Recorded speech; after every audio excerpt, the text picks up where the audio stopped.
topic for today is basically emerging trends across media. So we've got various experts from various advertising mediums who are going to talk about the growth drivers, the triggers, and the risks they are facing, and how the recoveries happen for the advertising industry after COVID, and what is the outlook going forward. I'll just introduce the panelists first, and then after that, I'll hand over to the moderator for the further proceedings. So let me introduce you to the panelists. Our first panelist is Mr. Vivek Pargav. He is the CEO of Dan Performance Media Group, Tens Wages Network. So he's going to represent the digital aspect of the advertising. Hi, Vivek. Thanks.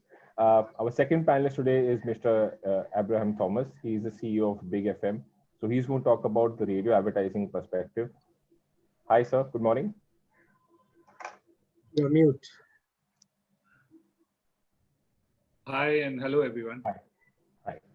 Our third panelist for today is Mr. Bhaskar Das. He is the Group President of Republic TV.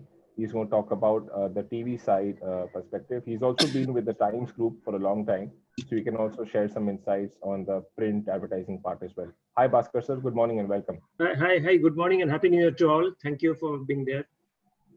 Thanks. Our next panelist is Pradeep Dwivedi. He's the CEO of Eros International. He's going to talk more in terms of the advertising on video side, because he's dealing with the Eros Now platform. And he can also add some insights on print, because he's a former DB Corp executive as well. Hi, Pradeep. Welcome on this call. Good morning, Karan. Thanks for having me, and good morning, everybody.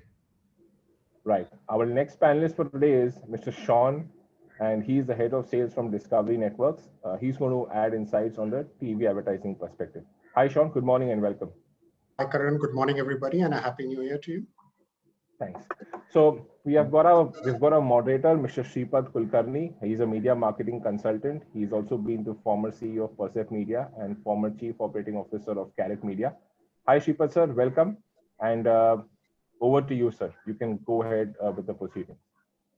Yeah, hi. Thank you, Karan, and welcome everybody. I'm sure we will have fantastic discussion here.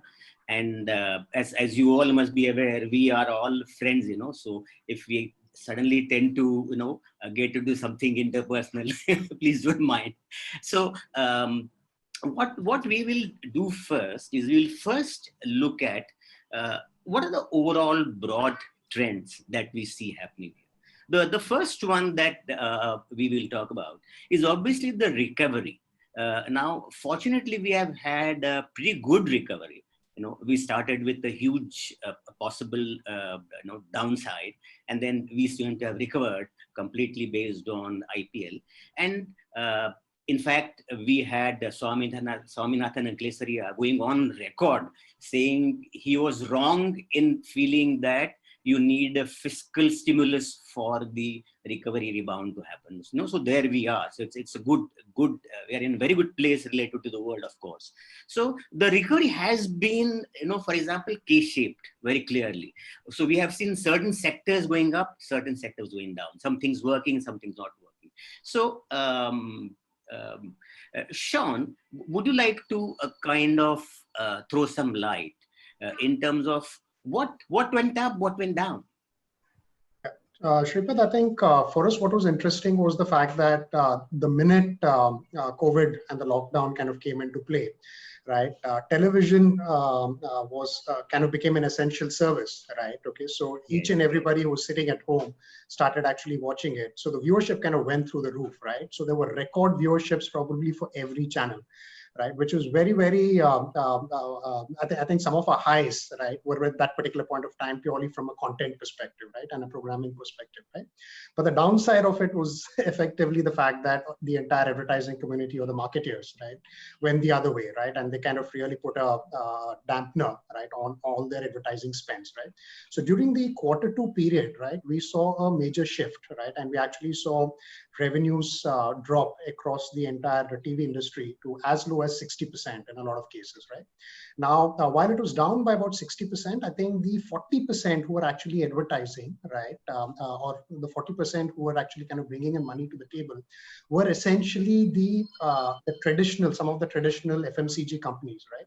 And that's where I think they kind of saw the opportunity, saying that it's a lockdown, people are stocking up.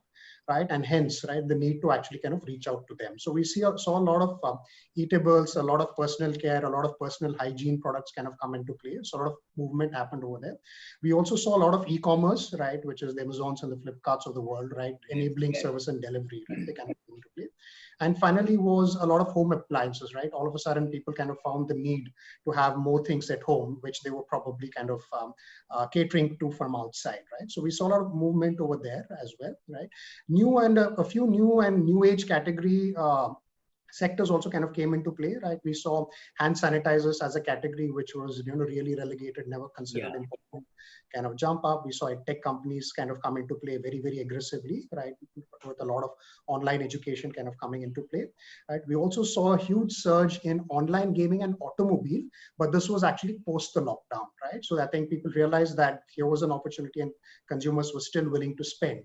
Right, and that's when we kind of saw the complete shift. Right, the real hit, right, which is even after the quarter 2, quarter 3, and quarter 4 right now, where the industry hasn't really recovered, is basically the travel and tourism piece. Right, I think so. We've seen a lot of downside over there, and I think they're still waiting for things to kind of stabilize and people to step out of their houses for things to move. That's essentially what's happened in the TV. Hospitality has been kind of in trouble. Now, of course, a big driver has been the news category. And what we had seen was, if you see the trend, then every year close to 1,000 new advertisers come into the fold, and they become significant advertisers. That trend didn't change. I was doing some analysis. That trend didn't change overall. And of course, all the categories that you said, they did come back very strongly. Two FMCG brands I have seen is Amul and Dabur. They have shown more than 100% growth. There's an opportunity here. Now, how do you see this K-shaped basket? What for you went up? What for you went down? What do you think overall will go up, will go down? Anything that you have seen as a trend? See, it's a fact that during pandemic, the TV news viewership went up significantly. And since because of the lockdown, there is no fresh content happening justifiably in case of GECs. So there's no question of comparison of that, but for a change that happened. So like you mentioned, Dabur, some FMCG companies came to news. They used to use it very rarely because ROI is not there, more for frequency, because the kind of reach that GECs give, you cannot give. Okay. So what happened is news, suddenly they tried, like Dabur is a first-time advertiser for even Republic, and they found tremendous result. And in the second stage, they increased their investment 3 times. So if you look at all categories are growing, especially in the Indian languages. For us, only Hindi. I'm talking about even regional languages are growing. English market, I find that there is a shrinkage of usership. One of the reasons can be quite possible that it has always a minuscule thing. It is more about perception and but the number of advertisers, suppose if it was 1,000, now it has come down to say 600, or if it was 600, it's come down to 350. So number of advertisers have come down after the fresh content have started, because those who came, they went back to their GECs again, and they're using this more as an OTS thing, frequency building on the news. So new and as Sean said, the hospitality industry, that is out of it completely. So the one that is slowly coming up is, the interesting part is, apart from auto and the usual suspects, a lot of new sets of advertisers have come, and they're in the startup space, in the digital space. So they are brand building in the channel. So this, so EdTech, health tech have been doing pretty well in news category, and to some extent also I'm noticing those wearables, they are also coming. So I see a definite trend towards a new sets of advertisers who have started utilizing news as a category, because for them it is a better ROI compared to suddenly going to GEC. But a Swiggy going to GEC will not come to, as of now, has not come to news, because they want huge reach. So it's not a reach competition, it's more about frequency building in a cost efficient manner. You're right. In fact, news has always been kind of the first segment for the first time advertisers to get into TV advertising for a very, very long time, and which is where the Hindi news and the regional language news has played that part. And you did mention, Bhaskar, that the legacy media did face certain challenges. So also did experiential media. So how do you see the challenges before the experiential media, Pradeep, and overall challenges in general for legacy media? If you could throw some light, how it is being looked at, how you are handling, what are the challenges? From our sector perspective, obviously, when you look at the aggregate revenue trends in the last 1 year, it's been fairly challenging. I mean, our universe largely revolves around the cinema business and the OTT business that we have. So we have seen the best and worst of the periods at the same time. If you look at, before I come to advertising, I just want to talk about the whole industry metrics itself. So if you look at on the supply side, the content generation machine came to a halt post-pandemic. So as a consequence, the supply, which was fairly regular and which was getting monetized well on all of the distribution platforms, started getting halted up. On the demand side, with theatrical shutdown, clearly that numbers got skewed on any monies that we could make either by way of advertising partnerships. And in cinema, advertising is not a direct advertising. A lot of it is brand partnerships that you would do with the various brands to get the brand narrative added to the storyline, or at least visually present in the narrative, so that the brand gets that salience and visibility. At the same time, on the OTT front, when I look at the industry, I mean, we ourselves do not run a ad-funded OTT platform. We are purely a subscriber VOD platform. But if I look at the industry, I see that there has been a significant advantage with increasing popularity of all the OTTs for the advertising money to shift from focusing purely on GECs, which was appointment viewing, to something that is, on-demand viewing. And I think both the combination of the technology networks such as 4G, etc., that is rolled out largely thanks to Jio, but clearly Airtel and Vodafone have also made their own efforts to expand their network coverage, as well as have captive video streaming services. So if you look at Vodafone Play or you look at Airtel Xstream, all of them have been, walled garden ecosystems where they've tried to tie up with content partners and make those contents available. So the advertising money that used to go purely onto GECs is now finding its way to a combination of GEC plus digital. And in certain instances, and especially like Bhaskar pointed out, a lot of these new age companies, platforms that want to create brand visibility for themselves, the monies are disproportionately being spent on digital. So it's been a fairly interesting year. While we've had anywhere between 30 to 40% growth is what is expected for the entire industry in terms of advertising revenues on the digital front itself. But I believe this is just the beginning, and there's a lot more that is going to come. As viewer habits continue to change from linear broadcast to digital, you will see a disproportionate share of advertising dollars moving into that. So any company or any platform that has a strong digital play, not just in terms of content aggregation on OTT, but a great distribution partnership. And that's the other key variable that needs to be understood. There is a large push from OTT streaming platforms to go direct to consumers because it inherently tends to be more profitable. If you or I as a subscriber subscribe to a Netflix, become a Prime customer, or take a ZEE5 or a Voot or a Eros Now paid subscription, the platform earns a lot more. However, the real numbers, the masses comes from, for all OTT platforms, from large telco partnerships. So because the telcos need to keep their audiences engaged, and the platforms, the OTT platforms, need to have access to that base to really build a credible volume story for advertisers.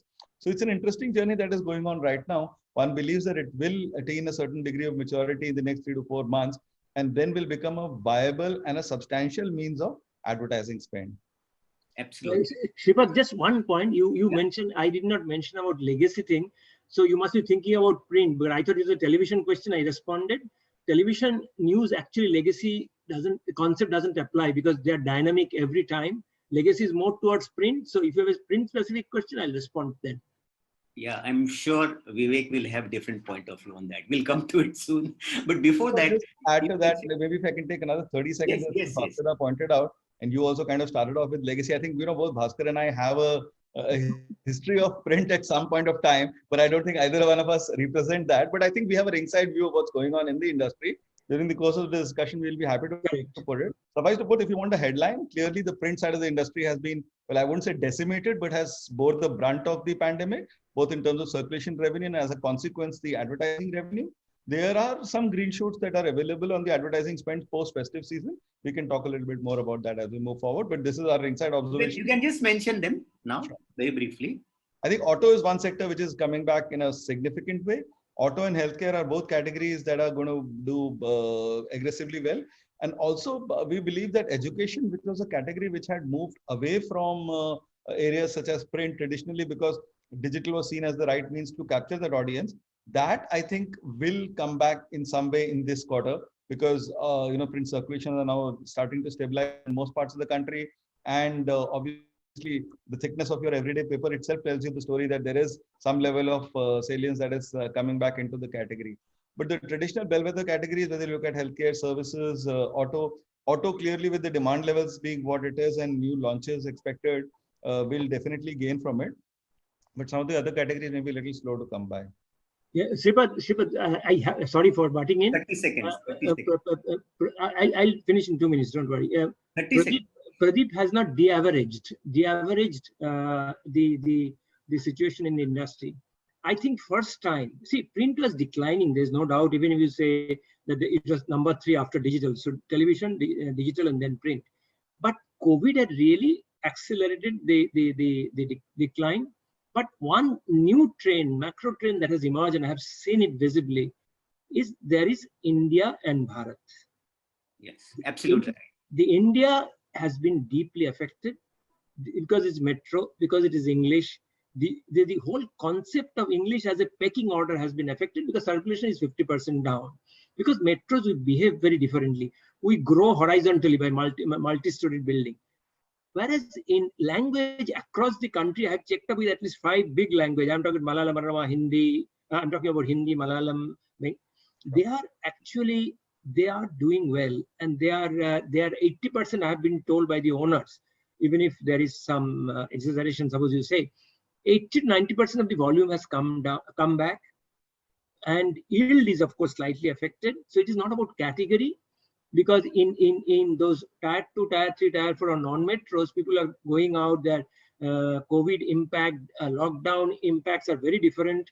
So people are going for malls. They're having holidays. So what is happening is that retail advertising, education, as Pradeep said, they depend completely on response. So I have seen 150, 60 pages during festival period. So what has happened suddenly? There is no longer pecking order Hindi and English and language. No, I'm seeing there is a trend of not only equality, language is going up. I don't know whether it's a permanent trend or not, but definitely for the time being, Bharat is winning. You're right. I think I was going to just add to the same thing that you have put it succinctly as India versus Bharat, and Bharat is relatively less affected. I agree with you. Print should be in the region of 60 to 70%. Levels of pre-COVID overall, and we'll come to more about print a little later, and probably I will have to take up a little print cut gel because nobody seems to be directly into it right now. I am into everything. So Pradeep mentioned a lot about how the content story is becoming bigger, how content story is going to really it's catching the fancy of advertisers. Now, Abe, I know for a fact that, you personally and your network and radio as a medium has been looking at content very, very differently than how, for example, print has been doing. So would you throw some light on content? How do you see the whole thing going forward and more light on that? Yeah, so very clearly, we've witnessed a lot of change in the way consumption of content is people are seeking. For example, that yearning for escape and comfort is an underlying theme across what people are looking for. And there's also this whole battle between fear and desire, right? People want to do stuff, but at the same time, there is there. So content clearly, while some of the other learnings of content are not necessarily due in COVID, but they've been they've been accelerated in terms of the discovery was always very critical. And therefore, unless your content is really standout and unique, you will not get discovered. One thing we have realized is that voice search, and Vivek will bear me out, all our content needs to be voice search enabled, because that search is becoming such a big thing. I mean, I've always been saying this, that if the last few years were about touch, the coming few years are all about voice, and therefore voice and the audio itself is kind of now therefore becoming all encompassing. Obviously, the topicality of content is becoming very critical, and radio being that mass local kind of a medium, you are a lot of expectations on delivering local, topical, authority-based content is being felt. So these are some of the key highlights that we observed. And just to add to the earlier thing, what you said is absolutely right.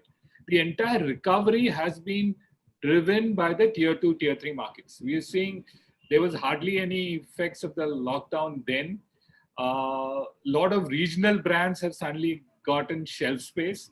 So we're seeing a huge kind of revival starting from the smaller markets. And the larger national clients are also beginning to now use radio like a local medium. So we're getting 19 different languages, 19 different creatives, depending on every national brand also wanting to go out. Yes, we've been surprised that real estate, automobiles are some of the earliest categories to really start getting active. And some of the data here is very encouraging that even those categories are up there, in addition to obviously wellness and FMCGs and the other categories which the others mentioned. Yeah, so I think the whole all-purpose search of digital, I think is like, everybody knows it is all over the place. So Vivek, could you just take up what have been the few big trends in digital? We all know everybody's talked half digital when they were talking about their individual sector. So what would you say the three defining big trends in digital that you would put, that we have seen this year? I think the first big trend I would look at it, Shripad, is that it's the arrival of the digital age. Mm-hmm. So if you take the last 20 years, it was communication, advertising, etc. Today, we've arrived in this thing called a digital age. So digital impacts every single aspect of an organization, helps you work, helps you communicate, it's pervaded across all demographics. So earlier there was a male skew, there was an age skew, etc. All that in a way has been eradicated. Today, it's almost a grandparent is talking to a child or grandchildren on Zoom, and there is a woman who's learning how to cook a certain dish using YouTube. So that whole pervasiveness in terms of the digital age arriving, right? I think that has been the first trend. So today is no longer saying that, okay, internet audience. It's almost the population of the country, 600 million people, that is the internet population. It's almost everywhere, right? I think that's the first thing. Second thing, I think a lot of things that have taken 10 years, right? So there's this famous quote of Lenin, which became popular. It said that sometimes decades go by and nothing happens, and then decades can happen in a few months, right? So in the last 5-6 months, I think consumers as well as companies both realized that per se, they have to adopt digital. So people who are on the fence, I've had digital transformation proposal gathering dust for 10 years, suddenly all came out. And the fact of the matter is everybody's realized that this is something which they'll have to do. And I think the third biggest trend is, I think the way digital is being monetized. So if you take the internet, the first 20 years, right?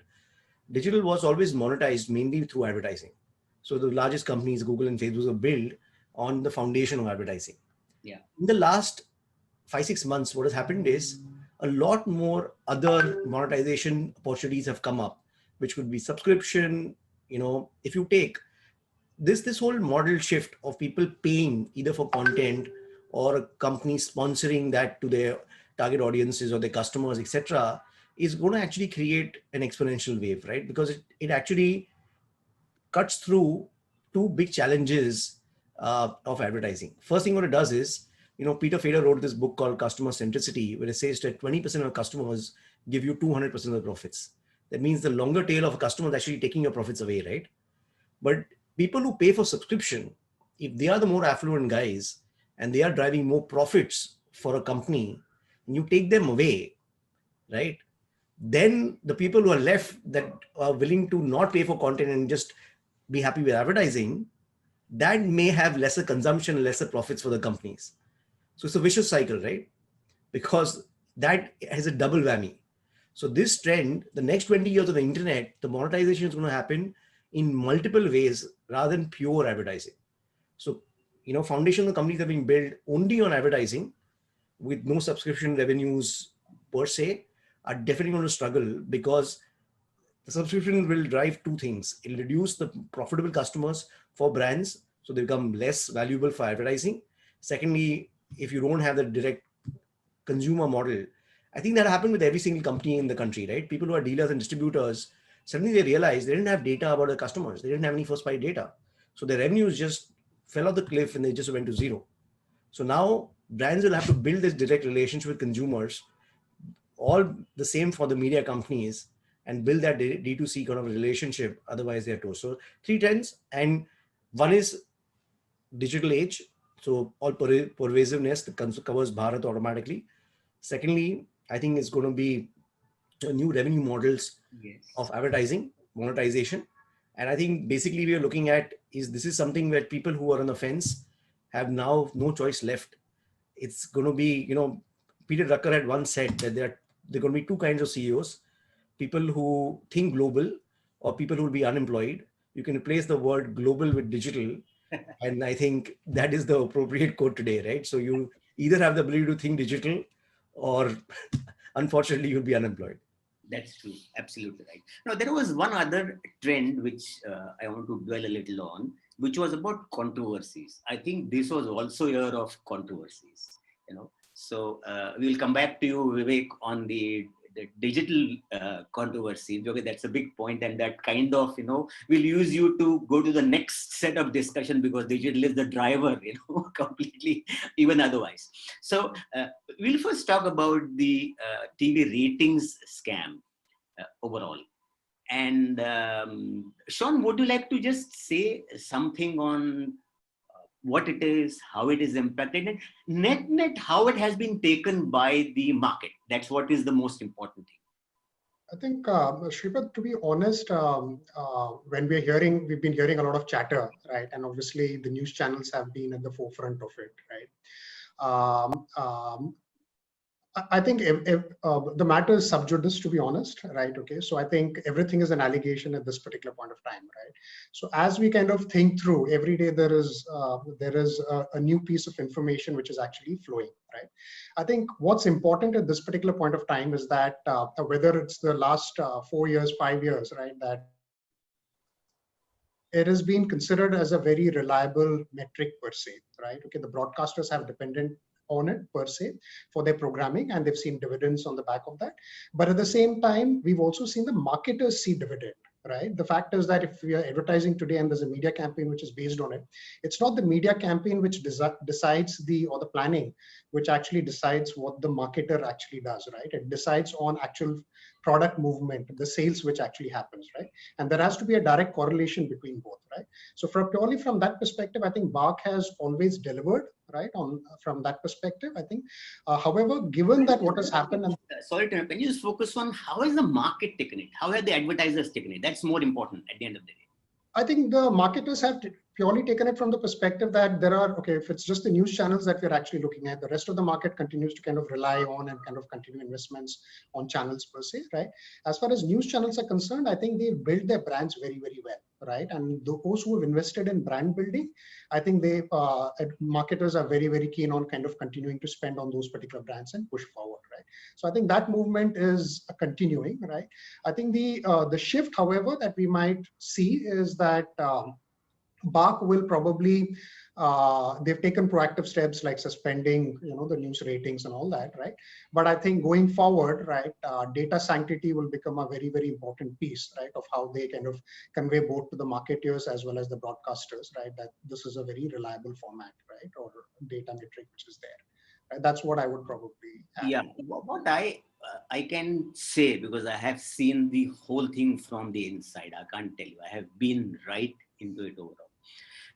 These kind of, trying to game the system happens everywhere. That happens in the Nielsen audit, that happens in offtake audit, that happens everywhere. Everybody tries to game the system as much as you can. So to that extent, who is first at fault? People who are trying to game the system. That's my first point of view. The second point I have on this is that there are lots of checks and balances. And if you see, the trigger for even the current controversy was a proper kind of case which was done by BARC only overall. And yes, a couple of things might have gone a little out of hand, but that's pretty much in normal kind of things that happened more in this country, I would say. And also, there's a lot more politics in it than any real stuff. So I would really try to say to all the investors that just don't get carried away with the hype around it. Wait for a while, see where it stands after a while, and you'll realize that it's not such a big thing. Quickly, Abe, if you can tell us on you mentioned on the radio research and you mentioned some aspect not done. If you can just in a minute or so tell us something about the whole measurement on radio before we get into the digital side of the controversies. Abe. You're mute. Sorry, yeah. So that has been a challenge for the whole industry, and for many years we've been trying to kind of get around this. Currently we have RAM, which measures the 4 cities, and IRS, which had actually become a quarterly service. So by default, it was becoming another metric to kind of measure listenership.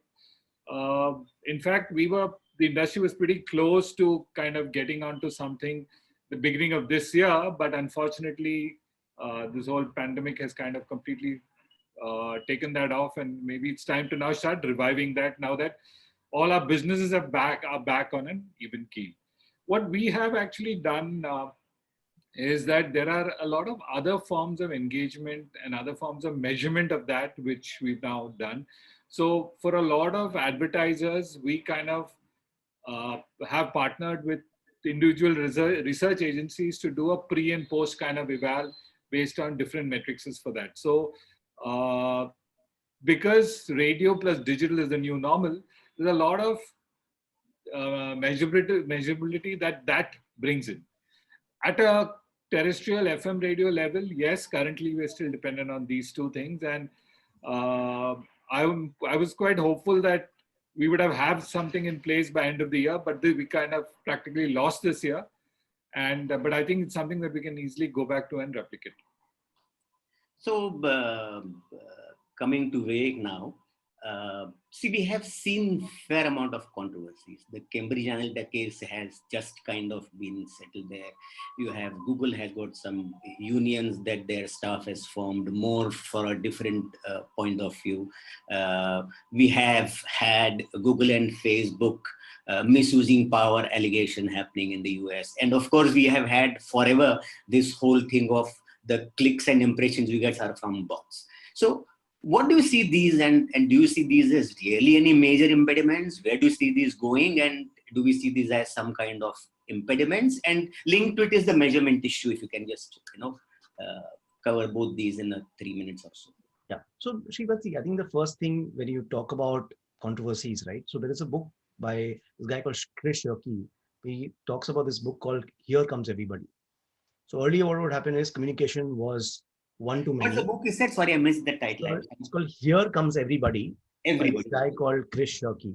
Okay. So what it basically is, read it, must see. elaborates this thing that most of the communication in the past was one to many, and the many never had any communication means of coming back, right? Unfortunately, now what has happened is that consumers can come together so they can talk back to anybody, right? Whether that person is a news anchor, the person is a politician, the person is a celebrity, you have this crowd who can come back, right? So that is inherently the power of social media, the power of internet, and that is no going back from it, right? The fact of the matter is that it's like this, that if you take the real world, you go out and there is somebody who's saying something bad about you, right? What would we do as a person? Ignore him, right? The challenge is if 50,000 people gather and start repeating what that guy has said, then it is going to be a challenge, and we've seen that challenge happen across the digital only, right? So it is something which it's a new animal. Over a period of time, people will realize how to deal with it. whether it's through ignoring it or people will realize that, it doesn't achieve any purpose, right? Sure, sure. As far as that, the data advertising go, right, Shripat? See, basically what happens is that so measurement was the silver bullet for digital, right? Now, the problem with measurement is that you collect so much more data, but consumers, that your advertising can be extremely effective. Now, that's the thing, it's a double-edged sword, right? So what happens is, pen is mightier than a sword. It can be done in many ways. So what happens is, it can be a very effective platform for advertising. But if the advertiser chooses to influence election result or a Brexit, then so be it, right? So the sword does not know what the purpose or the intent of the user is. So the thing is, it is an effective weapon. Now, we as publishers, as platforms, have to figure out a way that the sword cannot be used uh, as a weapon. It can be used for good, right? Because at the end of the day, if you sell a gun to everybody, then there are some people who are going to be mass shooters, right? So the fact of the matter is, it's not the fault of the gun. In the same way, what you do is you have to have regulation by which advertising can be limited to few people, and somebody you cannot use it for a Brexit or rigging election result, right? So I think the way the medium is evolving, right? If you take most of the mediums are hundreds of years old, this is a 20-year-old medium. Social media is less than a 10-year-old medium, right? So if you ask me, there are these 5-year-old, 10-year-old babies walking around, learning life as they go, right? But they are very, very effective. The very fact is, you can rig an election or cause Brexit. That means the medium by itself is extremely effective. Now you can use it to sell soap or rig an election. The choice is yours, right? But the medium is effective. That is what measurement in a way, and most of these platforms are proven, right?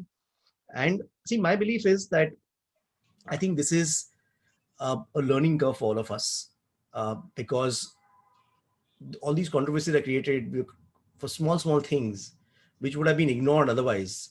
If you take even advertising, right? What's been happening with Titan or with some of these brands, or I think with Tanish, right? The Yes. whole controversy. If you ask me, when I saw it as a user, right, I felt okay. I mean, I didn't feel that offended per se, right? But the thing is, now what has happened is they had to pull these ads down. Now, I think we have to figure out how do we control, because what happens is that in democracy, right, everybody's equal. And the thing is what about bots giving us our clicks and impressions? What about that? Yeah, so, okay, so I'll tell you what my view out there is, right, Shripad? Let's take an example. Most of these companies are $500, $600 billion each. Correct. 95% of the revenues comes from advertising, right? If bots had even a 10% impression or effectiveness, right, their market cap would not be this size, right? Now you tell me today, outdoor, print, television, are you saying is 100% effective, right? Every single outdoor that is there, every single person who crosses that road watches the outdoor, right? Every single circulation figure is perfect. Every household, 5 people read the newspaper only. Every single person watches TV. You can extrapolate 150 million households with 30,000 meters, and it's 100% accurate. Yeah, but there is not even 10% inefficiency in it, right? Yeah, but let me interrupt. What we're saying here is that assumption one is that hackers and techies will be 10 years ahead of governments and regulations. They're not, because the thing is, a hacker is an individual, and you're talking about a $500 billion company whose survival is dependent on effectiveness of advertising. So how do we stop this whole thing of getting It's always going to be there, right? So let's say there is going to be percentage of inefficiencies in every single medium. The thing is, in a census-based medium like digital, but everything is measured, right? Inefficiencies will be definitely lower than most of the other conventional mediums. So all I'm saying is, along with that 10% inefficiency, it is still 3 times, 4 times more effective in performance than any other medium available to you. So the choice is, okay, there is 10% bots, right?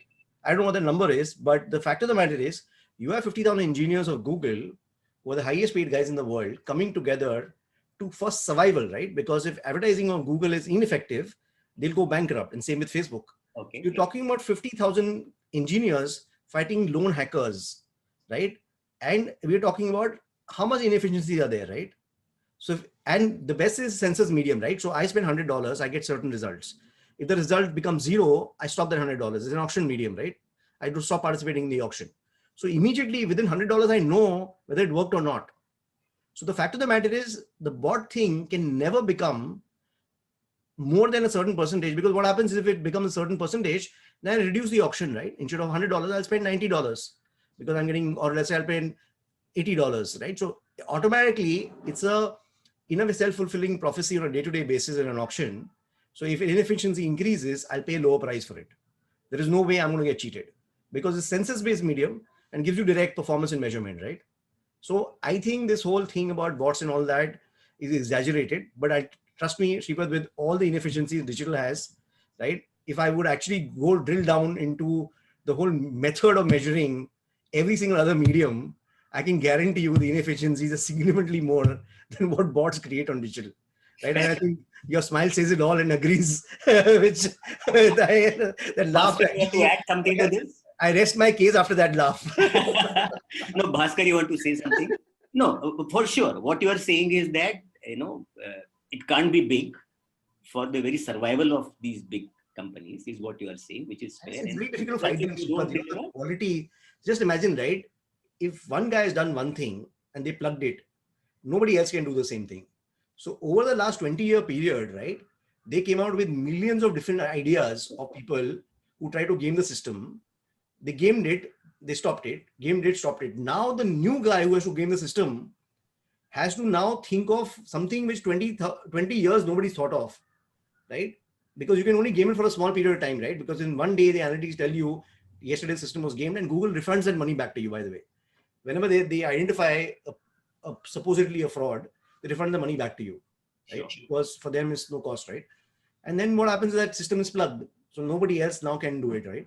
So they have all that knowledge, but the new hacker doesn't know what 20,000 things have been tried in the past. So it becomes more and more difficult to do it. And you can game it for a very short period of time. In one day, you will know that it's been gamed, and then you have to game it again. So let's spend the next few minutes. Yeah. Bhaskar, you have to first unmute. Sorry, I just wanted to have a quick... 1 minute, just I respond to Bhaskar, Shripad's thing. Shripad, I'm in full agreement with Vivek. Frankly speaking, every medium has its own glitches. Only thing that, so people start to do good and they slowly become evil because the concentration of power. So Jack Ma has vanished or wherever he's gone for holidays, I don't know. But what I'm trying to say, even Chinese government got scared. So so democratic behavior is being, digital has ushered in that, and digital is actually, we're too late to discuss this. It is all pervading and it has more benefits than this kind of glitches. But fact remains, there is a migration when it comes to digital. It's more migration is from democratic thing to more oligopoly and huge concentration of power, whether it's happening in Silicon Valley, and that's why some reaction is coming from various governments. But fact remains, whatever you say, digital is definitely have changed our life forever. And legacy medium, existing medium, they can never compensate for the ease of life from the consumer point of view that as I think can be replaced by anything else. But it has its, as usual, like even moon has its black spots. But Shripad, I'll just add 30 seconds on something this. like Devdas. So just 30 seconds, right? Shripad, see, Ali, what my belief is, right? 300 families control 70% of net worth of the world. So earlier days, the guys who own railroads and steel magnates controlled the country, right? That's right. The fact of the matter is, whichever industry creates wealth is going to become somewhat a quasi-monopoly, and they're going to have more power than what they need to have. So the fact of the matter is that is not limited to digital. It's limited to anything that creates wealth will automatically give you more power than what you need to have, right? And power comes, they say that power corrupts and covers, absolutely. So the fact of the matter is, if they were not doing, if TV became a $1 trillion industry and the person who owned that $1 trillion empire, I can tell you that good would become slightly evil. Sure. So 30 seconds to Pradeep. Yes. Yeah, I just wanted to say that, for the $400 billion advertising industry worldwide, the challenge remains is that a lot of the measurement metrics, as Vivek pointed out, that bots are not also not infallible and the impact may be minimal. I mean, the question really is not of the inefficiency inherent in any medium. The question really is one of the advertiser certainty of the metrics that is being put forth to them, whether by a digital, whether by a TV, whether by a print IRS, or so on and so forth. I think increasingly brands would want to get into the play themselves to protect their investment and to make sure that it is being spent wisely. A little earlier, I was speaking about, and perhaps that's the time to introduce it here as well. Technologies such as blockchain will ensure that the participation of the advertiser, the consumer, and the medium becomes one uniform stream. And that is a big tectonic shift that is going to happen. As you're aware, by end of this year and in a period soon enough, if it gets extended beyond this year, Vivek would bear testimony to that. The whole cookie ecosystem is going to go away. The whole privacy ecosystem that is coming in will ensure that you can't drop a cookie and track a subscriber behavior and use that data to market to the consumers themselves, which means a lot more of opt-ins would start coming in and consumer preferences would start having a meaning. I think these larger behavioral changes, both in the way the consumer wants to ring fence their data and in the way the corporations want to leverage it, will have a significant impact for investors who are looking to invest in companies that are able to either ride that wave or not able to compete with that wave. And I think that's just a point that I want to make here. All right. So let's now move on to, I believe that digital is going to just, open up the entire media and entertainment sector. It's going to burst in the seams. Today, if you see, less than 500 advertisers account for 98% of spend. What are we talking about? And so that this thing has to change, and the new economy is going to help. I see that digital is going to trigger and catalyze humongous, varied opportunities across the board, which are platform agnostic overall. So, Vivek, would you like to lead us to what are the myriad of various opportunities which could open up, which each of these so-called individual siloed media can really get into, can partake of, and can be a part of this huge, big growth that we are going to see in the media and entertainment sector in the next few years? Sure, Shreepal. So I think, see, some stats, right? The 53 odd million SMEs in India. Yeah. If you just take today, if you take the startup digital ecosystem, I'm going to create 100 unicorns, but that means that if they're $100 billion companies, they're going to be almost 10,000 $100 million companies and probably lakhs of $10 million companies. Now, all these guys require a business outcome. The business outcome is going to come through acquisition of customers, which is going to be either driven by advertising or some kind of a person who publisher who says that, you pay for my content and I get you a customer. So the fact of the matter is that I think this is going to increase that, 500 advertisers who control 98%, make it almost like where there are millions of advertisers who control 50% of it. But that's happened globally. SMEs, audiences spend a lot of money. What you see, what you get kind of interfaces in other parts of the world. In India also is picking up. You may be surprised. So it's smaller numbers right now, but I think last 7 months, a lot of them shifted to digital. See, right now the challenge is that in US, right, when I went to somebody's office, I said, the SME person, he does everything himself. He does packaging himself. He does spiral binding himself, everything. In India, what happens is you ring a bell and somebody does this for you. So the problem in digital is that SMEs have to do it themselves. They can't hire an intern who does it.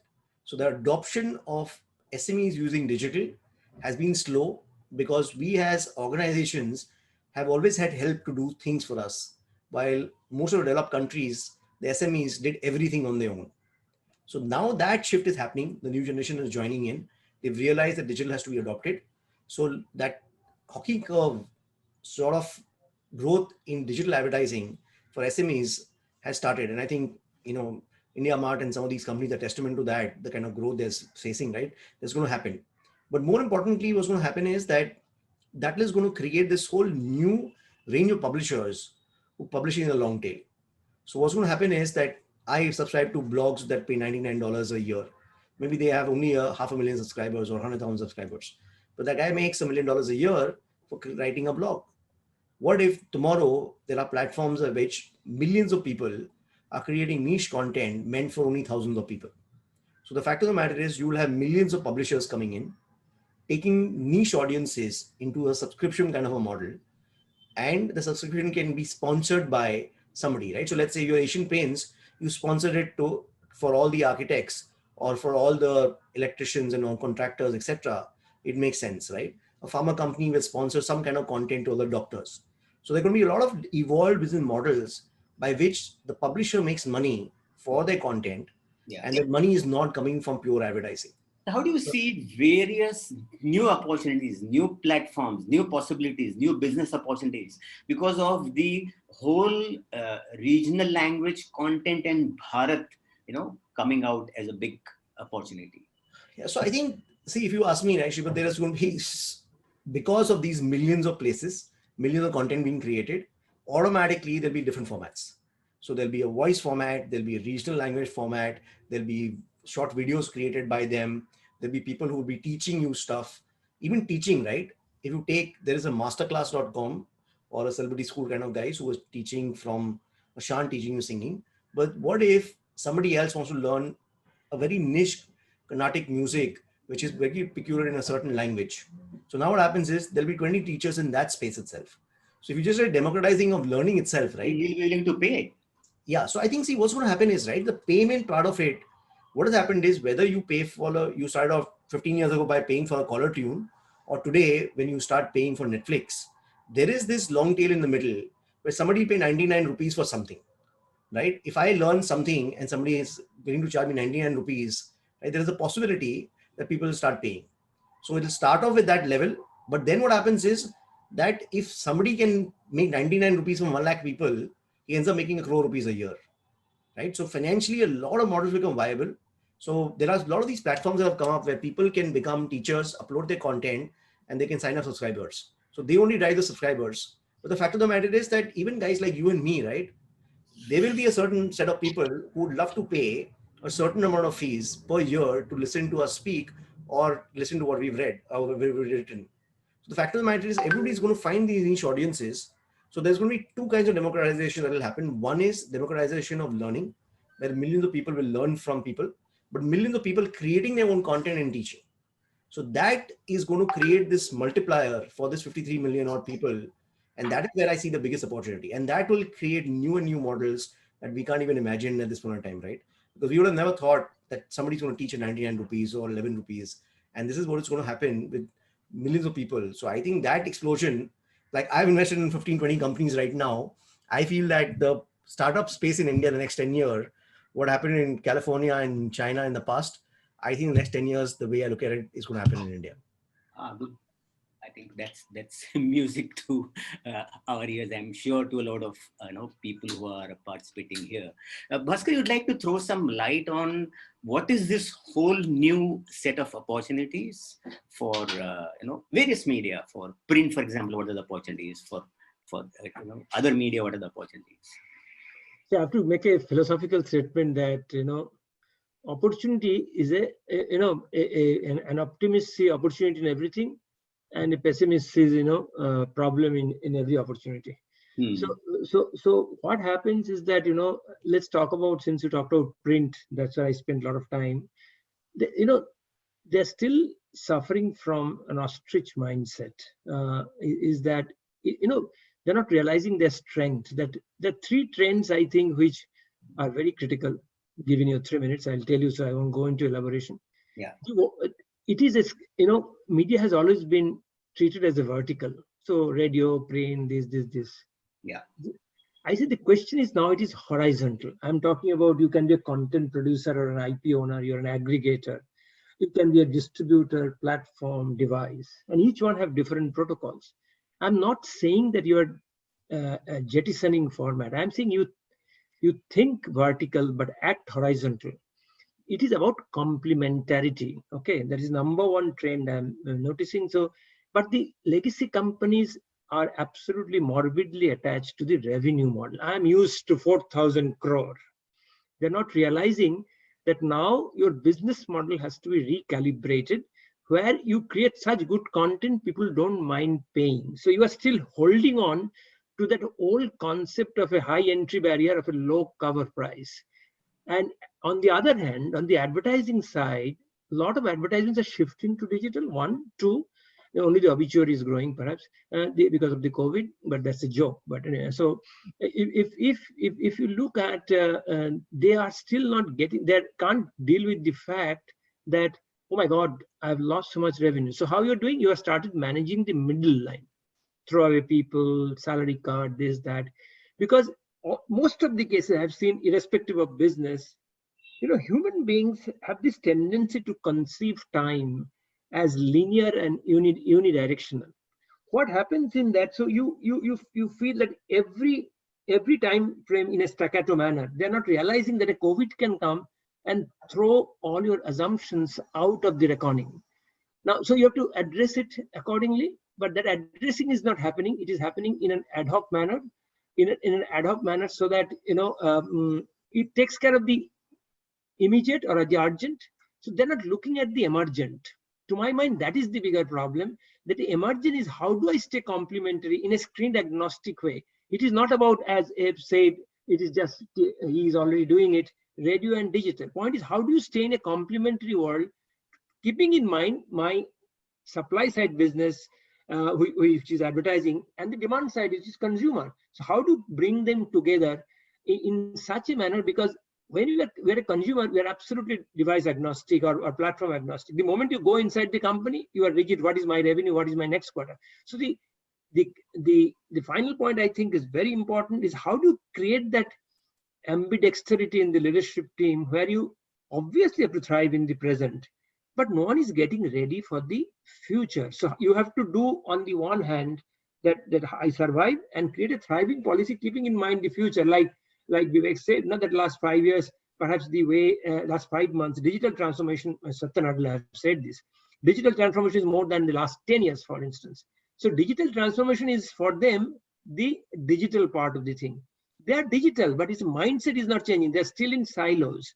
So you're right. In fact, we have seen this trend playing out the world over. I was in a certain panel of the Newspaper Association, and all of them, I asked them that, what would you do on hindsight? And they all said we were late in reacting, so that's the one simple thing they said. So we have, what I can tell you is, this pandemic situation has given print a jolt. We're already seeing what Abe is trying to do. He's looking at more content. He's integrating digital into his thinking. He is driving it. I know for a fact he's, doing it, leading from the front.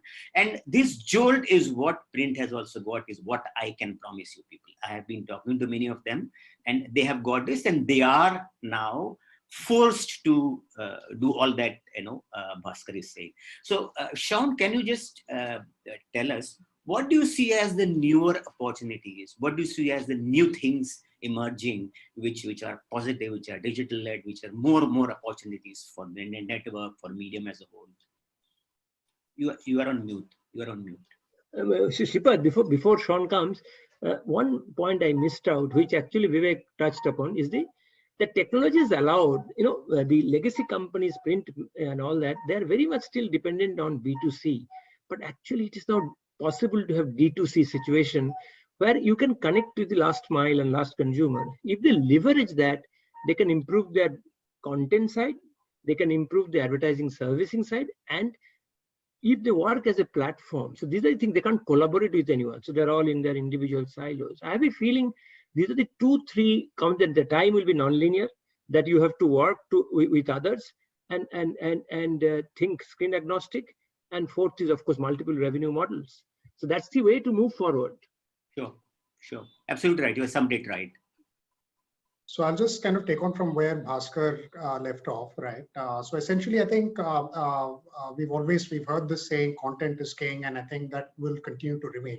right? The only perspective is that to a large extent, the traditional media companies have always been inward looking, and the world outside is kind of changing, right? So I think between what Vivek said, what Pradeep brought out, the fact is that the movement today, right? If you're in a single platform, right, you have to be dual, right? That's the way forward, right? So it has to be, if you're TV, you have to be TV plus digital, right? If you're radio, you have to be radio plus digital. If you're already a multi-platform player, I think you just need to kind of look at expanding, right? And the forefront of this is basically both, right? I think we have to consider both the B2B business models that we've been kind of evolving over a particular period of time, and also the B2C, right? I think that's where both the opportunities lies between subscription revenues as well as, kind of looking into advertising, right? And that's where the whole movement will happen. The other bit, I think, which again came up during the course of the conversation, which is very, very critical, while content is king, right? The language in which we actually cater it, right, has become extremely important, right? And I think that's a trend which will kind of continue to grow and build, right? The other bit is also for an advertiser, right, or a marketer, what is the opportunity, right? Not just from a content perspective, not just from a language perspective, also from a deliverable perspective for him, right? And the deliverable today for every publisher will lie between impressions and engagement, right? It just cannot be impressions anymore, right? The engagement part of it is extremely important. How do I reach my end consumer, and how is this publisher enabling it, right? This is essentially what I actually see happening. All right, Abe, you want to just talk about what are the various opportunities you see in the audio space, integrated cross-platform? Right. So I think, like I mentioned earlier, this pandemic has actually forced a lot of change on a lot of us. And yes, like all of us have been saying, conventional, traditional media has been a bit lethargic when it comes to investing in digitization. It's been more about, let me amplify my content further, but that's about what I think this will do for me, to what it's come down. So if I were to specifically look at audio, for terrestrial radio, it's been, this pandemic has reimagined the purpose and the existence of radio. I think it's been extremely kind of being one of the most trusted, credible media. We've had a lot of traction that we've gained. Even the measurement is showing a 25-30% growth in listenership. The other part was the consumption of audio has actually moved from music to talk to now podcasts and to audio books and audio stories. And while that audience has grown, the monetization of that was very lethargic. Again, now, like Vivek said and Bhaskar said, this complementarity of radio plus digital audio is where there's an opportunity to actually increase that monetization. So if currently most networks have probably 10% of business coming from non-radio stuff, I clearly see that growing to a 20-25% of your total pie. And that's why audio overall, I think, will kind of come up. Terrestrial radio has definitely got reimagined, with this, what we went through the last few months. But this opportunity on top of it, so whether it is creating podcasts and special interest content, whether it is syndication of content across platforms, whether it is other forms of interactivity that digital offers you, it just kind of has changed the game for audio as a whole. And which is why I think radio networks will hugely benefit going forward, because the component of non-radio digital revenue is becoming sizable. Sure.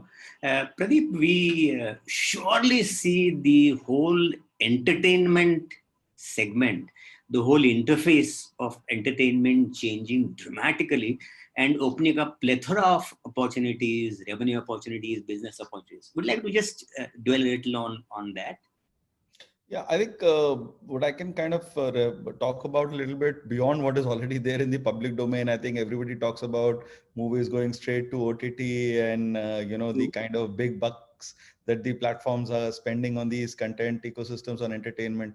If I was to just talk about filmed entertainment and episodic content entertainment that is, becoming big now, the economics of incremental subscriber ads, which are revenue paying subscribers for every new content drop. That ecosystem is now rapidly evolving. I think earlier, it was cut to 2 decades ago, the scenario that telecom industry had, which was a bit of a land grab scenario. You have postpaid, you have prepaid, you just get subscribers, revenue be damned, right? That was the ecosystem. And it's just the subs numbers that counted.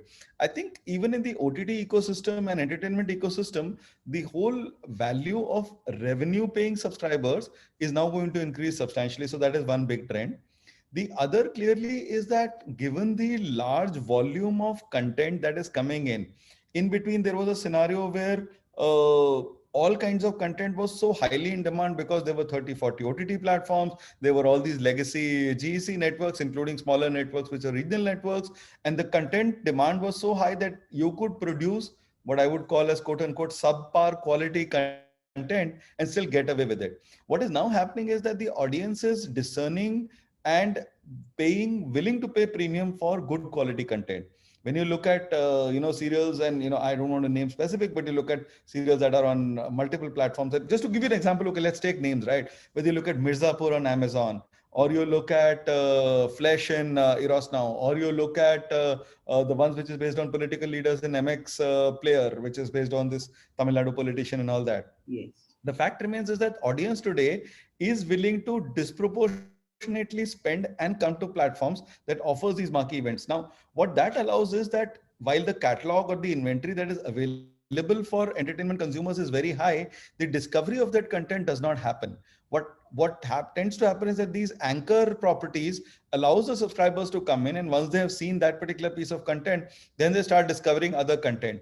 So what will increasingly happen is that apart from these poster boys or top-notch content, which is going to be the hooks or the drivers for audience coming in, it is the depth of your catalog, at least on streaming platforms, that is going to matter. And that is where you will see the consolidation. It's exactly going to be the telecom scenario playing out. At one time, we had gone up to a stage where we had 12 to 13 operators in a state, even 6, 7 operators per state, and now we are down to 3, right? Even in the OTT ecosystem, there will be consolidation, there will be aggregation of content at the back end, and there will be value creation for subscribers by way of ensuring that they are able to get larger, access to content without necessarily going to some 14, 15 different platforms. Now, from the other mediums, when you look at entertainment, if you leave out filmed and OTT entertainment and you look at just the television ecosystem or the GEC ecosystem has its own set of challenges. Because of lower consumer purchase and lower spend, at least for better part of last financial year, their ability to spend on advertising reduced for better part of the year. And it's only now after festive season that we are seeing some level of uptake. The second wave that nobody is anticipating, which actually very few are anticipating, I shouldn't say nobody, is that this whole controversy around TRP, much as we would like to believe is limited only to news genre, is actually not true. You will see a huge fallout of that coming onto the GC ecosystem as well, because essentially the metered boxes and the ecosystem and the analytics and the algorithms that arrives and derives your ratings are exactly the same. And while traditionally, as Bhaskar pointed out, the fact is that the news genre was never really the one which was driven by GRP or CPRP as being the criteria. GECs are significantly driven by that. So we are in for some interesting times over the next 6 to 7 months before the whole thing actually settles down. I don't think so, but we will just talk about it separately over a drink or something. We must meet for that. So we are running a little late. I can see Karan a little fidgeting. So we'll just take about 3 minutes, and if each one of us can give our projection for 2025, and for reference, we'll just put a chart. Anita, can you share a chart? And then each one of us, turn by turn, we'll start with Bhaskar first. Where it is now, one has to know. Yeah, that's what. So what is sharing now? so this is what was 19 and at 61,000 crores.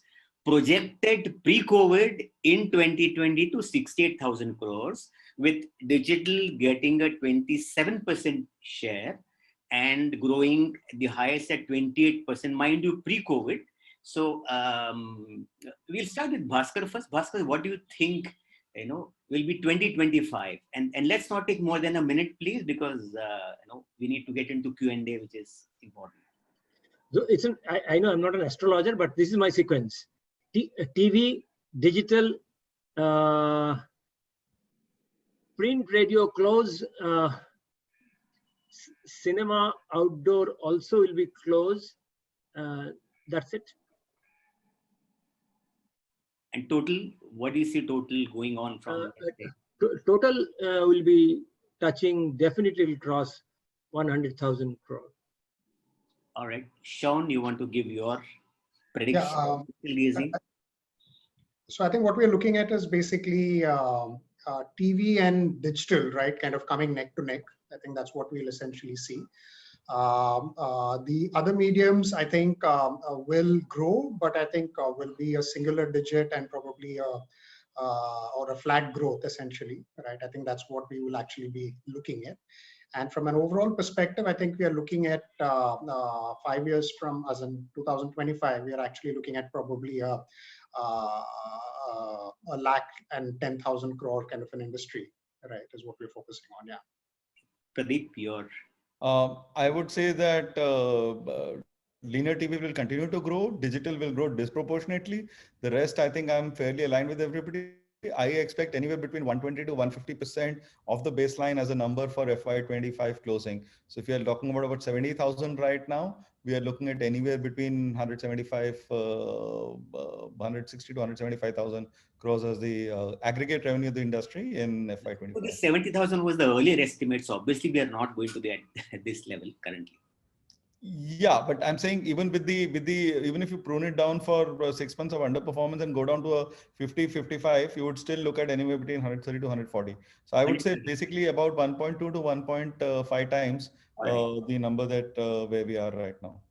Shripat, before Epkan, just want to tell you half a second that assuming vaccine is coming, I can tell you for the next 2 years, there will be huge revenge consumption. That's it. Yeah, I kind of share the optimism. I think overall, yes, assuming even if we come down to 50,000 crore this year, I think overall 120 to 140,000 by 2025. Radio, like I said, thanks to the revival and this sudden surge in audio revenues will probably help it grow better than this projected kind of number. So while 21 will definitely see a blip, but I think by 22, 23 will be kind of surging ahead after that. 2025, any number hazard? Overall, I'm saying about 120 to 140,000, and radio will be in excess of 3,200 crores. All right, Vivek, you want to tell? So, this is a question which we ask all experts, but the fact of the matter is that if we just look at a linear progression of the growth rate of these mediums and at 28% versus 2% or 6%, right? There's no question of being neck to neck, right? You fast forward 5 years, just a linear progression, digital is going to become significantly larger than most of the other mediums, right? In UK also, all the mediums put together is lesser than digital. So my belief is very simple that if nothing else, COVID has created this huge tailwind for digital. These projections are anyway pre-COVID times because cinema could have not stayed flat, right? Can you first give us the current growth estimation for digital? What is your this year's growth estimation vis-a-vis earlier? I think it will grow to at least 35 to 40% growth in digital this year. This year, okay. Yeah. So if that is the growth you're looking at, that is only going to get a tailwind. So the next 5 years, you look at that 30-40% growth rate, you're talking about this becoming maybe what, 70-80,000 crores? That's the kind of size it'll reach. If this 68 becomes 150, I would say 50% and above of that would be just pure digital. All right, one last question to Vivek, to you. What do you see? Have you seen the investments into digital ecosystem and in startups? Has it gone down by any chance this year? Has it gone up, and where will it go?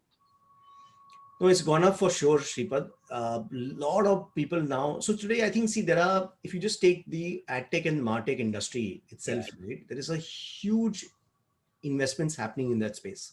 Because right now, if you just take the Adobes, the Googles, the Facebooks, the Salesforce of the world, they acquired 50, 100 companies globally at sometimes tens of $billions, etc. Right? So that ecosystem in India is now coming up. There are 100 of marketing ad tech companies. They're all connecting both of these systems, AI, ML companies that are optimizing media, creative optimization. So there is this market, which is going to be, let's say, 100,000 crore market. A lot of it is going to be tech driven. So along with the publishers who have a certain value, there is going to be technology value that is being created. So if you ask me, the most of the investments now, the first phase of the last 10, 15 years was agencies and acquisition of agencies. The next 10, 15 years, it will be acquisition of technologies, which are going to manage this advertising, right? Because there's no way you can manage that kind of size of advertising without technology and AI and ML. So I think that is where the opportunity is. But I think it'll have to change where it may not be advertising, it may be outcome based, it'll go to niche audiences. The goal of digital long term is that it becomes a cost of sale, right? Yeah, So then what happens is you're no longer an expense, it's a part of the balance sheet. So then I'll give my quick estimate, because we need at least 30-40 minutes for the Q&A. So I see this surely going up to 100 and close to 150,000 is what I see this going by 2025. I see the lower part, which is growth. I see all media growing at least 10 to 15% per year, average 15%. Digital will continue to go at 30%. That's my prediction. But I see huge investments getting into this sector. I see a lot of mergers and acquisitions happening in this sector, cross media, because that is the trend, single biggest trend that happened worldwide. So now over to you, Karan, to get into the Q&A. Sorry, Karan, we got a little overboard, but I hope we have some time. No worries, sir. No worries. Thank you very much, sir, for the great session, and thank you all the panelists. Really interesting insights on the industry. Indeed, a pleasure. So we'll just quickly begin the Q&A session. Anyone who wishes to ask a question, kindly enter your name and your company name to the participant1.elara_Q&A. Or you can also raise your hand. After we announce your name, you can go ahead and ask your question. So I see I've got a couple of questions which came to me also personally from some of the investors. So the first one was, I think, Vivek, to you, if I can mention. We've been talking about digital all throughout this, and digital, of course, is going to grow exponentially, 35-40% kind of growth rates. But just, in terms of your view, what do you think is the risk here? Some kind of content regulation, some kind of censorship. Do you see that, or any of the risks which you can highlight, which can kind of have a negative impact on this digital growth rate story for the next 5 years? See, Karan, my answer to the question is very simple, that a lot of this is consumer led, right? So what happens is that whenever you try to dampen consumer behavior through regulation, consumers fight it. So the fact of the matter is, if you just forget digital, just take conventional mediums, what used to be on television 20 years ago, or in films 30 years ago, and what it is available today has changed dramatically. So I have a feeling that the more and more regulations you create, any let's say if it's driven because of politics, it's going to be very difficult to implement it, because what will happen is you have now 600 million people on the internet. They are using this content on a regular basis. And the fact of the matter is, nobody's going to go against their wishes and completely change whatever is there. So there is going to be a little bit of up and down, but I have a feeling that unless until politicians stop caring about consumers, changing that at a policy level is going to be extremely difficult. But yeah, I think the risks involved are that that people who are willing to pay for subscription, our anticipation is that they're going to keep on increasing, and the price sensitivity which exists with most of the population is going to, people are going to get used to paying for that. If that behavior change that happened is only remains for COVID, then there's going to be tough challenges, because people are going to depend on these models where people pay for content, people pay for subscription. Advertising is not going to allow you to power that growth for the next 5 years, 10 years. So we have to have users who are willing to pay. Right. So we have to eventually move to SVOD as a very reliable source of revenue. That's for the digital industry as a whole. Second thing was, clearly on this entire, digital advertising domain part, obviously we've got a separate session to analyze that. But I just wanted your perspective on this. So digital is breaking up into multiple things, social, search, video. Video is really upcoming right now, given the advent of new OTTs, 4G, 5G, everything come put together. What is your sense on this entire breakup of the digital advertising pie within that? Who do you think will be the winners? Do you see a situation wherein OTT could actually start replacing social media, but I mean, not replacing, I would say, but kind of, eating up into the share of social media? You think social media will continue to dominate the share? And just one last thing on the controversy part. So you saw this Facebook controversy which happened in the US. One of the global brands pulled out of advertising. You think these kind of controversies are also a risk for the social media advertising pie to grow within digital? See, if you just take, let's tackle the controversy first, right? Even the largest brands, they pull out. Facebook lost probably 0.3% of the global revenue. So 99.7% of the revenues grew 30, 40% or 50% last year, right? So I don't think that none of these brands can actually control. So if a large brand pulls out of television in India, it really affects and hurts the television company. A large brand pulls out of Facebook, it's hardly a blip, right? They don't care per se. It's not the big thing for them. But the thing is, see, because the consumers are there, consumers pull out, that's where the challenge happens, right? So as long as that Instagram as a platform or WhatsApp as a platform is being used by consumers, then what happens is that advertisers don't influence it, consumers do, right? So that's my first take on it. As far as the medium goes, right, we were talking about the digital age. So if brands want a certain outcome, the outcome is acquisition, then performance is going to stay and is going to grow that. They want brand advertising and reach, then video at certain levels is going to have reach, which is more than television in the very near future, right? The fact of the matter is, if everybody has internet and everybody has internet is cheap where they can watch videos, then the reach of digital is going to be significantly higher than it's going to be on any other medium. So automatically for brand building, video reach will happen. People will spend money for brand building. Similarly, if you want to cross-sell and upsell to consumers, you want to go to niche audiences, I think there is a huge potential of digital for luxury. If you take today, right, there are 70,000 people who pay 1 crore rupees and above of tax. You look at people who per se, you take, I think that 0.1% of India's population, which is 1 million people, probably control 50, 70% of luxury consumption in the country. And no conventional media can reach out to that 1 million people effectively. Digital can do that. So the fact of the matter is there are going to be niche audiences that digital can reach more effectively and deliver a certain outcome to these brands, and they'll be willing to invest in it.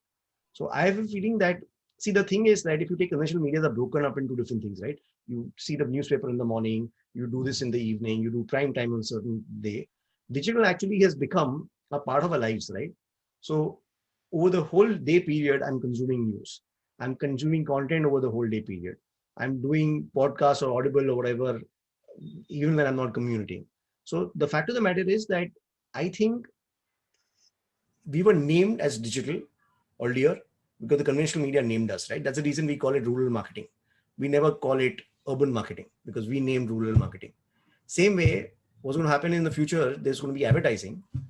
And I think there's going to be a time when we're going to call it analog and conventional mediums, and digital would be called advertising or marketing. So I have a feeling, I'm obviously biased, but very, very bullish because it's an age we're living in, right? We can't ignore it. When every single person is on the internet, then what choices do you have, which is measurable, more effective medium? Right. And what about the long tail? Except apart from Google and Facebook, who do you think could be the emerging winners within the digital advertising pie, if at all? See, I think if you take all the OTT players have a very strong play, right? Whether it's Hotstar or Star, etc. So there is a very strong OTT players play, but a lot of new platforms are coming up, which basically are the replacement for TikToks of the world, etc. They also have a very, very large play. Overall, I think once you do programmatic, what it does is it consolidates the 20-25% of the pie and allows you to reach niche audiences for every brand, right? So when you have 30-40 million advertisers who want to reach out to niche audiences, programmatic allows you to reach out to those audiences regardless of the platform. So in a way, there is going to be these 5, 7, 10 people who are big, right? So Times Group is going to be there. There is going to be the TikTok equivalents, whether Proposo and all these players, etc. Chingari. There is going to be obviously Google and Facebook. But the rest of all these people, you will have platforms, whether it's Google, Facebook, as well as programmatic platforms that allows you to buy from all of them.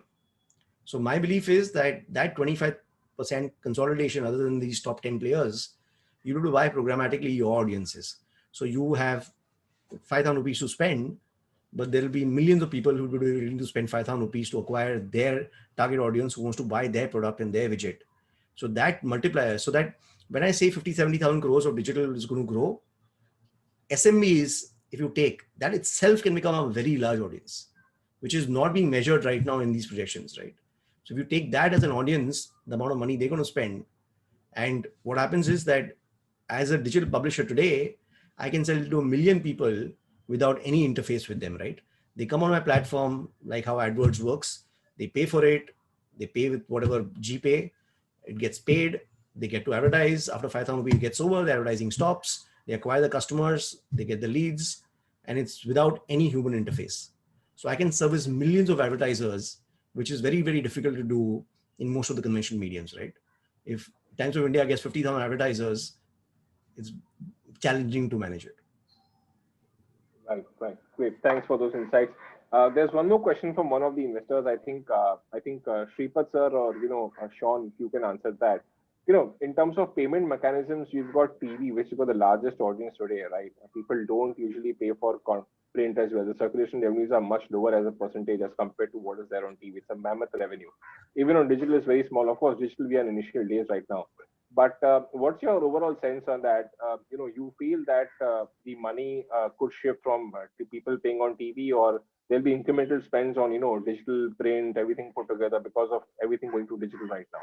Karan, I'll just 1 second. Yeah. Sripat, Karan, thanks a lot, guys. I need to leave. Sure. But, Sure. Any questions? Thank please. you very much for this. Thanks a lot. Thanks a lot guys. for taking Bye. time out today. Thank you. Thanks, Vivek. Yeah.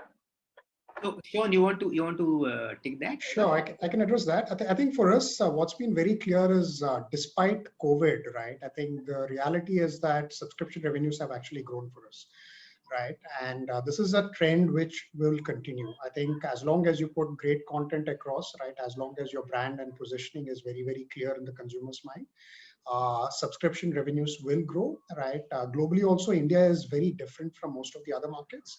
And I think what we're actually looking at is that TV penetration continues to grow, right? So there are more and more people who are willing to pay for subscription channels. So this trend will continue. I think what would probably average out is basically the proportion of subscription to advertising revenues, right? But then again, I think it's the way the cookie rolls, right, or the dice rolls.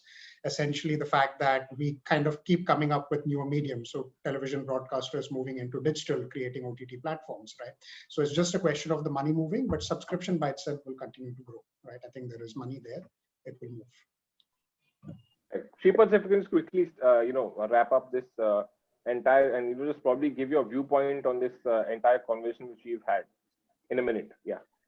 Yeah. So I think what we are kind of seeing being discussed by all the panelists is that one, the whole digital surge is here to continue.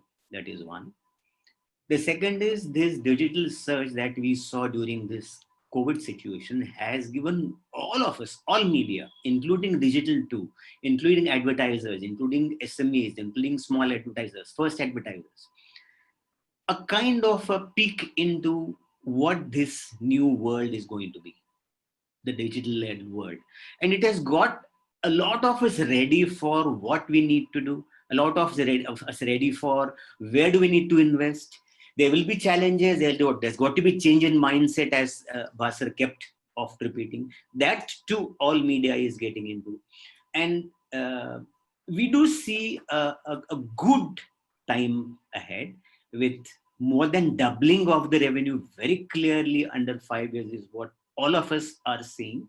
And to my mind, that is going to open up lots of opportunities and lots of investments and merger and acquisition opportunities. This is my personal feeling, which is going to come up, and for sure the investment fraternity will have a big play in this sector. That's what I would really sum up.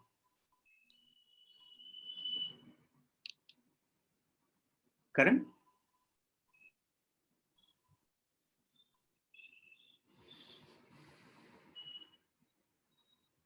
Yeah, I'm sorry, problem with the network. Yes. Right, got you. Right, so thank you everyone. Thank you to each and every one of you from the panelist side for taking your time out and joining us on this call. Thank you all the investors for being a part of this call.